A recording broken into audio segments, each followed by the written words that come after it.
पता है सूरह अल-बकरा की आयत नंबर 186 में अल्लाह ताला फरमाते हैं, जब मेरे बंदे मेरे बारे में आपसे सवाल करें तो आप कह दें कि मैं बहुत ही करीब हूँ हर पुकारने वाले की पुकार को, जब भी वो मुझे पुकारे कबूल करता हूँ। इसलिए लोगों को भी चाहिए कि वो मेरी बात मान लिया करें और मुझ पर ईमान रखें, यही इनकी भलाई का बायस है। हदायत और अल्लाह की मोहब्बत दो ऐसी चीज़ें हैं जो इंसान को मांगे बगैर नहीं मिलती।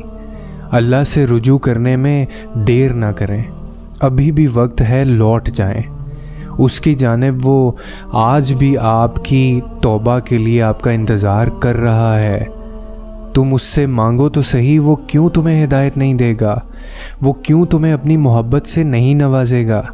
बस पहला कदम तुम्हें उठाना है और बहुत सारी दुआएं करनी है, फिर देखना वो कैसे तुम्हारे लिए रास्ते बनाता है और कैसे तुम्हारे लिए गैब से मदद भेजता है। और जान लो कि दिलों के हाल अल्लाह बेहतर जानता है और तकदीरों के खेल भी उसी के हाथ में है। तो फिर क्यों मुतमईन नहीं हो? क्यों सोचों में गुम हो? क्यों उसकी बादशाहत पर यकीन नहीं है? क्यों उसके फ़ैसलों पर राज़ी नहीं हो? जब अल्लाह जानता है किस वक्त क्या बेहतर है, फिर दिल में वसवसों का सवाल ही पैदा नहीं होना चाहिए। अगर अभी भी सोचों में डूबे हुए हो, दिल बेचैन है, तो समझ जाओ तुम दिल से राज़ी नहीं हो उसके फ़ैसलों पर। सिर्फ़ ज़ुबान से कह देना तवक्कल नहीं होता, बल्कि ज़ुबान के इकरार से पहले दिल से राज़ी होना तवक्कल होता है। और ये आजमाइशें एक तरह से आपको मजबूत करने के लिए भी आती हैं, जो कि बहुत ज़रूरी होता है।